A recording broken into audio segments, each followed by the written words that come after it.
On goûte un produit encore. Aaron Sherry Cask. J'aime bien découvrir des produits on the spot comme ça. Donc, je les découvre avec vous, puis que mes premières impressions. Pas de texte, pas de rien. Là. Pas que je suis un fan de texte d'habitude, mais j'aime la spontanéité. Puis, je sais pas, là, on dirait que ça me, ça me sort un peu de ma zone de confort. Parce que quand je ne connais pas un produit, c'est un peu plus difficile des fois d'arriver avec des bonnes notes. Puis faut avouer que des fois, il y a des produits, il y a des produits, exact, c'est ça, je dire, qui sont pas nécessairement faciles à trouver des notes de dégustation puis à décortiquer. Disons ça comme ça. Puis, avec du temps, mettons, si je me prends, des fois, je vais goûter quelque chose. Je dis, ah, ça goûte bon, mais qu'est-ce que ça goûte? Là, je me mets à chercher, puis j'ai de la difficulté à mettre des mots sur des arômes ou sur des saveurs. Puis, il y a beaucoup de gens avec qui que je fais des dégustations, puis que je fais déguster des produits ou peu importe. Donc, des gens de whisky comme ça qui disent moi, j'ai de la misère à mettre des mots sur ce que je goûte. C'est un peu comme tout. C'est quelque chose qui se développe. On vient capable de cartographier certaines arômes, certaines saveurs, puis de mettre des mots dessus. Ça devient très intéressant après ça pour partager ce qu'on vit, notre expérience. Et puis après ça, ben, de un peu placer ce whisky-là dans notre inventaire puis dans notre mémoire. Puis après ça, ben, comparer. Parce que c'est facile de comparer deux whiskies, mais d'écrire puis prendre des notes pour essayer de se rappeler de l'expérience, c'est quelque chose. Puis rassurez-vous, c'est pas instantané pour tout le monde d'être capable de faire ça. Fait que no stress. On commence par oui, c'était plutôt fruité, boisé ou pas très boisé. On peut mettre une échelle, 1 à 5, 1 à 10. Il n'y a pas de mauvaise façon. C'est juste de trouver les bons mots. Puis c'est souvent aussi de trouver. C'est souvent associé à une expérience, souvent associé à une mémoire, à un moment. Euh, et c'est parfait comme ça. Puis ça rend l'expérience encore mieux. Parce que des fois, je vais avoir un whisky que je vais prendre, puis il me rapporte dans le passé à quelque chose en particulier, un mets que ma grand-mère a fait, ou un moment où lorsque je travaillais sur la ferme quand j'étais jeune, ou un voyage, ou, vous voyez le principe, là, et ça rend l'expérience encore meilleure. De retour au produit, c'est le Aaron Sherry Cask. En fait, on me l'a conseillé parce que, ben, en fait, plus que je goûte des produits Aaron, plus j'aime la distillerie, plus j'aime leurs produits. Et puis, Aaron ne sont pas cheap. Les produits ne sont pas trop chers. Ceux-là étaient 100, 109, 103, je ne sais pas, là, 100 $. C'est un single malt, évidemment, à cask strength, à 55,8% d'alcool, Sherry Cask. Non-chill filter, natural color encore. Fait que je vais juste enlever ce qui me gosse dans l'œil, sinon je ne serais pas capable de me concentrer. Voilà. Désolé. Puis, ben, c'est ça. Fait que Aaron, ils ont des prix super honnêtes, des produits vraiment excellents. Avec les enthousiastes, on a fait une vidéo sur le Aaron Sauternes. Wow! C'était un super de bon produit. Il n'était pas si cher. Et la maturation entre Sauternes était excellente. Et puis j'ai j'ai un quarter cask, encore cask strength, excellent.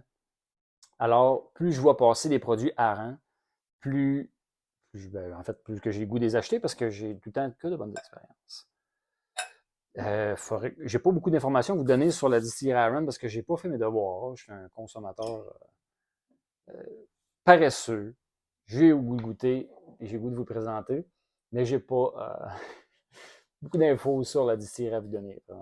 Martin Fontaine est super bon là-dedans. Il est vraiment très religieux, très assidu. Il fait des bonnes reviews, puis il va chercher toutes les infos historiques, tout ça. C'est ce que j'aime de Martin. Je me concentre un peu plus sur ce que je découvre au nez. Ben, je pense qu'ensemble, on fait une bonne équipe. Puis la gang des enthousiastes aussi, là, quand on fait des bons vidéos, oui, c'est long, c'est des podcasts qui s'étirent, mais vous faites comme un peu partie de la famille quand vous écoutez ça avec nous, puis on divague, là, puis on s'en va super loin, puis on a des bons moments. Là, ce que je vais essayer de faire, c'est, malgré que je viens de partir sur une parenthèse qui n'a pas rapport, d'essayer de vous présenter ce que je découvre en dégustant ce produit-là pour la première fois. Ça va en être un où que je vais avoir un peu plus de misère à vous sortir des notes sur le fly comme ça. Je vais faire ce que je peux. Donc, en première impression que j'ai, il est un peu acidulé et un peu fermé. Les whiskies, comparément comparativement au vin, on n'est pas supposé avoir besoin de le brasser comme ça. On le fait par habitude, on le fait pour essayer d'aller chercher encore plus d'échanges entre le spiritueux et l'air pour l'amener au nez. Mais le taux d'alcool est tellement haut que l'évaporation se fait déjà beaucoup, puis on n'aurait pas supposé avoir besoin de l'agiter comme ça. Mais on peut le faire parce que ça fait partie du plaisir. Puis le verre aussi, les Glencairn comme ça, on peut le shaker vraiment intensément, puis on dirait qu'il ne veut jamais sortir du verre. Fait que, ben, on en profite. Puis, mais là, comme c'est surprenant, là, il y a 55,8% d'alcool, puis je plonge le nez dedans, puis je ne sens pas énormément de notes. Ça veut dire, que la maturation de ce whisky-là doit être assez bien, parce que nécessairement, il s'est oxydé assez pour ne pas être agressant. Parce qu'il y a des whiskies que j'ai la misère à m'approcher le nez parce que ça chauffe trop. Moi, je trouve que c'est une qualité. À être fermé comme ça, par contre, ça n'aide pas à le décortiquer un petit peu. Mais on va prendre le temps qu'il faut. Fait que j'ai un petit côté épicé, j'ai un petit côté, une acidité au nez que je suis capable de reconnaître. Il y a un petit côté soufre aussi. Puis les produits à rang, c'est pas la première fois que j'ai cette note-là, une petite note de soufre. Le soufre, c'est un peu un défaut lors de la fermentation. Défaut seulement si c'est une note ou une saveur ou une arôme qui est dérangeante. Quand elle est basse, ça ajoute à la complexité. Ça ajoute au petit côté dirty, un petit côté caractère.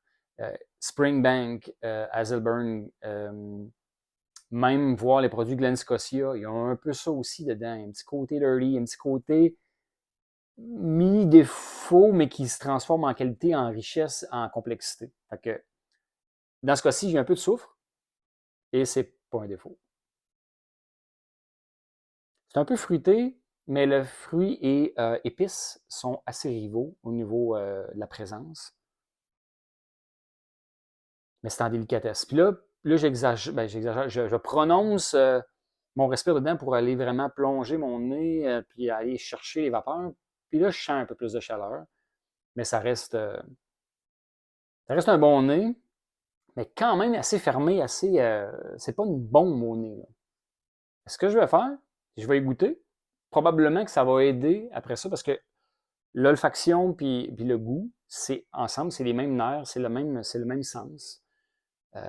Présenté de deux façons différentes avec des papilles puis des capteurs différents, mais ça reste le même sens. Fait que un aide l'autre, souvent. Donc, sans plus tarder, j'y goûte, je plonge dedans, puis on va voir si mon nez, après ça, se réveille plus, peut-être. Hum, hum, hum. En bouche, c'est pas un whisky endormi en bouche. Beaucoup d'épices. Donc, quand j'ai goûté, ça l'a picoté un peu ma langue. Les épices m'ont envahi. Des belles épices. Je dirais, c'était un peu comme de la mélasse, une richesse.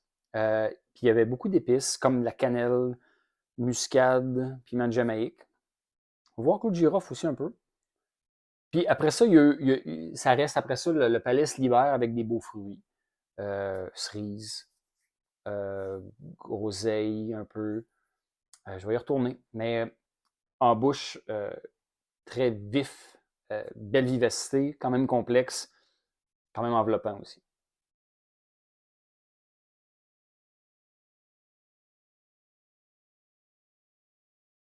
Ouais. Là, je l'ai volontairement fait promener beaucoup.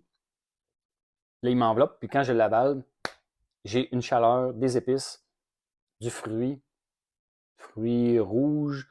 Après ça, un petit côté boisé aussi qui vient, des relents boisés qui me tapissent l'extérieur, un peu comme si je viens de me prendre des éclisses de bois, là, puis que je viens de mâchouiller ça un peu, l'espèce de. Mais pas un bâton popsicle, ni un crayon. Vraiment plus comme un bois franc. Un bois pas très goûteux, mais quand même fibreux. Et puis, quels autres arômes que j'ai? Parce que c'est complexe. Il y en a quand même. C'est bon, c'est une bonne expérience, mais il y a le kick d'un whisky plus haut en alcool. Et il y en a qui adorent ça. Moi, je n'ai aucun problème avec ça. J'aime quand que c'est bien dosé avec des arômes. Pas juste de l'alcool qui brûle, quand que ça vient avec un bouquet puis une complexité. J'adore ça. Et c'est le cas du Arran Sherry Cask.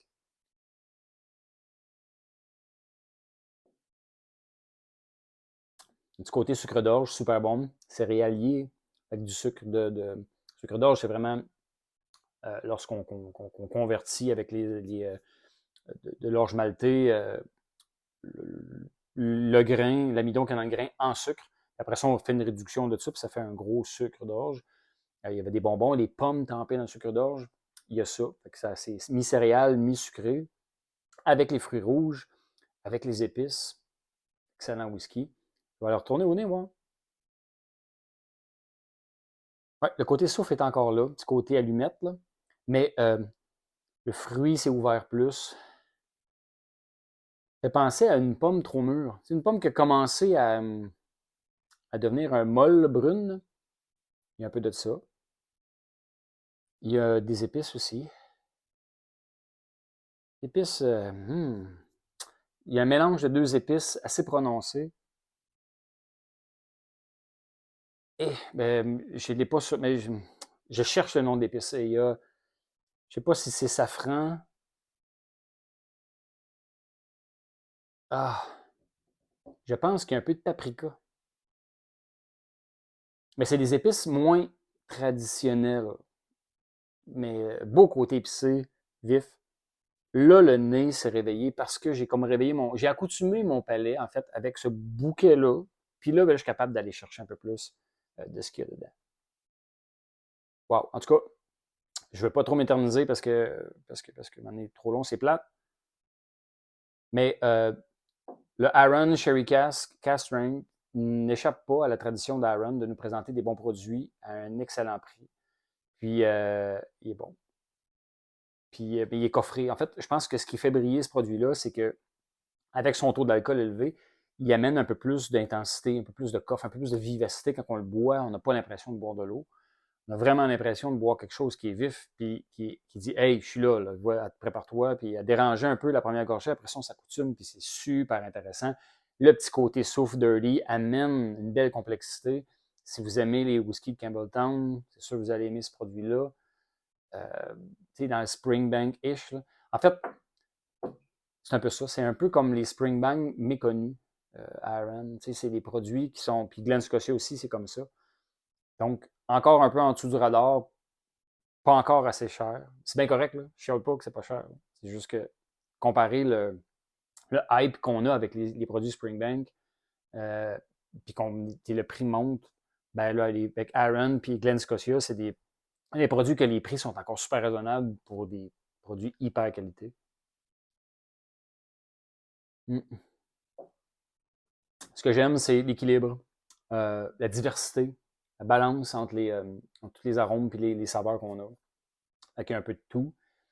Puis il n'y a pas trop d'arômes ou de saveurs qui prennent toute la place et qui empêchent de découvrir le reste. Et le profil est super intéressant. Beaucoup de qualité pour le prix. Donc, je recommande absolument tous les produits Aran et le Sherry Cask. J'espère que je vous ai pu vous transmettre un peu de mon expérience et que vous allez, ça va vous donner le goût d'y goûter, en fait, si ça correspond un peu à votre profil. Parce que on n'est pas juste dans le Sherry Bomb traditionnel, on est dans le Sherry avec plus plus.